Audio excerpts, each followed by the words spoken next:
नमस्कार। आज की समीक्षा में आपका स्वागत है, आपका बहुत बहुत स्वागत है। और मैं हूं आपका पीसीसी। आज एक बार फिर आज की जो चर्चा होगी वो आम आदमी की जिंदगी से जुड़ी ही मुद्दे के ऊपर में बात होगी। और ये है बहुत महत्वपूर्ण। जब मैं बात करूंगा इसके बारे में तो आपको लगेगा ये तो पॉलिसी की बात कर रहा है, आर्थिक मतलब इकोनॉमिक पॉलिसीज की बात कर रही हैं, मतलब आर्थिक नीति के बारे में बात कर रहा है, फिर ये आम आदमी की बात क्यों हो रही है? मेरा अपना ये मानना है कि आम आदमी की जो जिंदगी है वो डायरेक्टली इन मुद्दों से जुड़ी हुई चीजें हैं।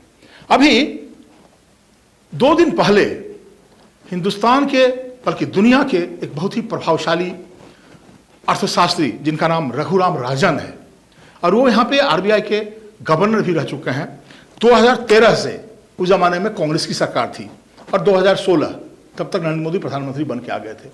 उस जमाने में ये आरबीआई के गवर्नर रहे हैं और ये इनके अपने बहुत सारे उनका ऐसा बैकग्राउंड है जिसके चलते ये पूरी दुनिया में जाने जाते हैं। लेकिन उनके बैकग्राउंड के बारे में चर्चा बाद में। फिलहाल मैं जिसके बारे में चर्चा कर रहा हूं वो है क्या? रघुराम राजन ने अभी 2022 का जो जैकॉब्सन लेक्चर है IMF का, इंटरनेशनल मॉनेटरी फंड में, उन्होंने ग्लोबलाइजेशन और क्लाइमेट चेंज के ऊपर में बात करते हुए, इस मुद्दे पर चर्चा करते हुए उन्होंने एक बहुत ही महत्वपूर्ण बात के बारे में इशारा किया। और उन्होंने कहा है कि अब ये दुनिया कभी इस बात को टॉलरेट नहीं कर सकता कि हिंदुस्तान के अंदर भी मैन्युफैक्चरिंग एक्सपोर्ट की पॉलिसी, आर्थिक पॉलिसी अपनाया जाए। मतलब कि अगर हिंदुस्तान अब अगर चीन की तरह अपना इकोनॉमिक पॉलिसी करे, आर्थिक नीति बनाता है, तो वो दुनिया के पर्यावरण के लिए बहुत खतरनाक होगा और हिंदुस्तान के अर्थव्यवस्था के लिए भी खतरनाक हो सकता है। ये एडवाइजेबल नहीं है, बल्कि उसके बजाय हिंदुस्तान की सरकार को और वो को चाहिए कि वो सर्विस ओरिएंटेड जो पॉलिसी है उसको अपनाए। जब मैं मैन्युफैक्चरिंग की बात करता हूं तो जैसे गृह उद्योग जो होते हैं छोटे छोटे, जैसे ये पूरे चीन में, और चीन के पहले सबसे पहले इसकी शुरुआत होती है जापान में, और फिर चीन, और फिर बाकी छोटे छोटे जो कंट्री हैं जिसको साउथ एशियन रीजन कहा जाता है, जिसको बाद में जाकर के एशियन टाइगर्स के नाम से जाना जाता है। वो लोग घर घर में छोटे छोटे काम, घड़ियां बनाने का काम, कंप्यूटर बनाने का काम, उसको बनाते थे और सस्ते दाम में बाहर के मार्केट में बेचते थे। जैसे चीन है, स्टील का पूरी दुनिया में मार्केट छा गया। तो नतीजा क्या होता था कि वो घर में जो बनाते थे उसका मार्केट बाहर चला जाता था। तो ये जो एशियन टाइगर्स के नाम, जिनके पास कुछ नहीं हुआ करता था इन मुल्कों के पास, वो अचानक आज पूरी दुनिया के स्टेज पर सामने है। और चीन तो नंबर 1 मतलब डिफेंस पावर और इकोनॉमिक पावर होने का दावा कर रहा है। जहाँ तक इकोनॉमी का सवाल है, अमेरिका के बाद जो जिसके पास सबसे ताकतवर इकोनॉमी है, अर्थव्यवस्था है, वो चीन के पास है। तो जब ये बात हो रही है और रघुराम राजन जब इस बात की चर्चा करते हैं तो लोगों का ध्यान फिर एक बार आता है, क्या कहीं ये नरेंद्र मोदी की पॉलिसी का विरोध तो नहीं कर रहे हैं?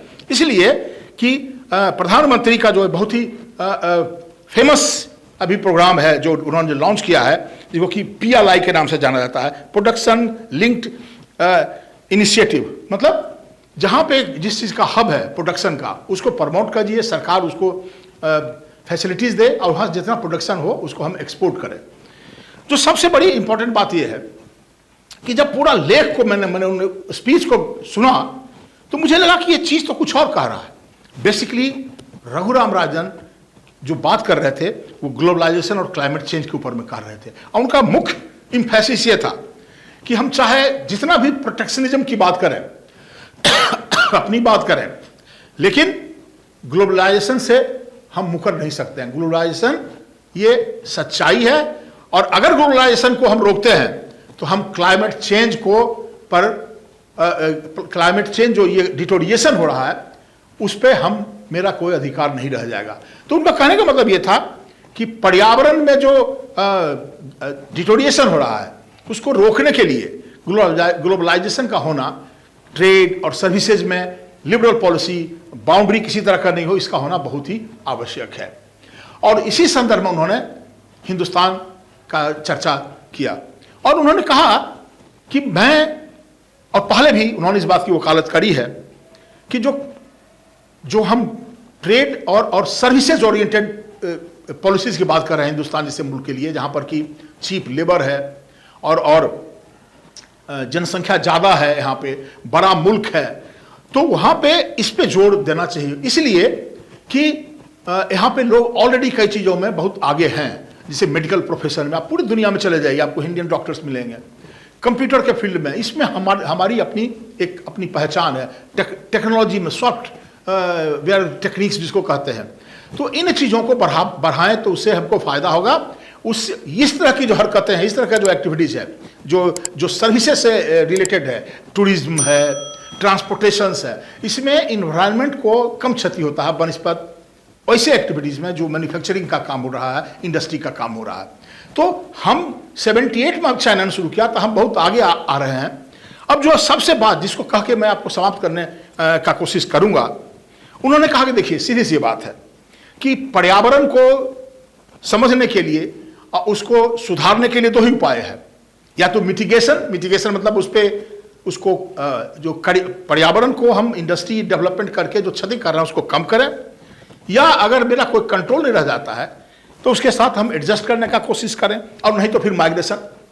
और अतीत में भी मुझे पता है कि किस तरह से पर्यावरण में जब बदलाव आता है तो लोगों को एक जगह से छोड़कर दूसरी जगह जाना पड़ता है। मैं इस संदर्भ में लोकमान्य तिलक की चर्चा जरूर करूंगा। उनका एक बड़ा फेमस थ्योरी है, उनकी एक पुस्तक है जिन्होंने इस बात पर जोर दिया है कि आर्यंस जो हैं, आर्य सेंट्रल एशिया से नहीं आए, बल्कि वो उत्तरी दक्षिण ध्रुव से आए थे, जहां पर जब टेम्परेचर बदलने लगा और बर्फ जमने लगे तो लोग वहाँ लड़ने लायक जगह नहीं रह गया था, वहाँ से फिर उनका कारवा चला है और फिर हिंदुस्तान और ईरान और बाकी जगह चले गए। तो ये चीज़ मुझे संदर्भ में आ गया। लेकिन असली मेन मुद्दे के ऊपर में आखिर हम क्यों रघुराम राजन की बात कर रहे हैं आज, इसलिए कर रहे हैं क्योंकि प्रधानमंत्री को चिंता है। आज मंदिर बन रहा है, बाकी काम हो रहा है, लेकिन प्रधानमंत्री को ये भी चिंता है कि इतना ज़्यादा बेरोजगारी है, लोग हमसे उम्मीद करते हैं कि हमको नौकरियां मिले। इसलिए उनकी चिंता है कि अगर घर घर में ये उद्योग बन जाता है तो उनको, आम आदमी को रोजी रोटी मिल जाएगी, उनको एम्प्लॉयमेंट मिलेगा, हमारा जो इकोनॉमी खस्ते में अभी उसमें इंप्रूवमेंट होगा। तो उनके भी सोच पर प्रश्न चिन्ह नहीं लगा सकते हैं। लेकिन जो रघुराम राजन कह रहे हैं, इस पर मुझे एक बात कह करके मैं अपनी पूरी कहानी को समाप्त कर दूंगा। हम क्यों किसी महत्वपूर्ण बातें के लोगों को मानते हैं, क्यों हम उसको इम्पोर्टेंस देते हैं जब उसकी बात सच आती है। मुझे याद है जब हम लोग पढ़ते हैं तो बार बार कीन्स की चर्चा होती है, और कीन्स एक ऐसे शख्सियत थे जो ब्रिटेन के अर्थशास्त्री थे, और जब फर्स्ट वर्ल्ड वॉर के बाद जो शक्ति ब्रिटेन, फ्रांस और अमेरिका एक तरफ और दूसरी तरफ जर्मनी हार गया था, ये लोग जब उसके ऊपर जर्मनी को कह रहे थे कि फर्स्ट वर्ल्ड वॉर के लिए, मतलब प्रथम विश्व युद्ध के लिए तुम जिम्मेवार हो, इसलिए इसका तुम खामियाजा तुमको भुगतना पड़ेगा। तो कीन्स भी उस पेरिस पीस समिट में मौजूद थे। 1919 में वो छोड़ के चले गए, कहा कि मैं ये तुम लोग जाति कर रहे हो, और फ्रांस चाह रहा कि उसको इतना पनिशमेंट दें जर्मनी को कि वो कमजोर हो जाए और हमारा दबदबा बना रहे। तो उन्होंने उसी समय इकोनॉमिक कॉन्सिक्वेंसेज ऑफ पीस एक बुक लिखा था और कहा था ये बहुत ही खतरनाक ट्रेंड है। और नतीजा क्या हुआ कि वो जो बैकग्राउंड बना जर्मनी के ऊपर जो अत्याचार हुआ, तो फिर वही जाकर के हिटलर को पैदा करता है। एक तो ये कारण है। दूसरा, कीन्स की चर्चा इसलिए भी हम लोग उनको याद रखते हैं कि डिप्रेशन के बाद कीन्स ने रूजवेल्ट को, अमेरिकन राष्ट्रपति रूजवेल्ट को एक चिट्ठी लिख करके कहा था कि स्टेट को चाहिए कि अपने फंड से पैसा मार्केट में लगाए, तभी डिप्रेशन जो महंगाई है, जो करोड़ों लोग जो करोड़पति थे वो रोड पर आ गए थे अचानक, उनके जीवन में बदलाव उस मार्केट पर कंट्रोल करने का एक ही। आज कीन्स को इसलिए सबसे ज्यादा प्रासंगिक माना जाता है।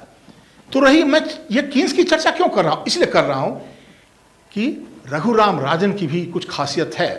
रघुराम राजन को क्यों लोग जानते हैं?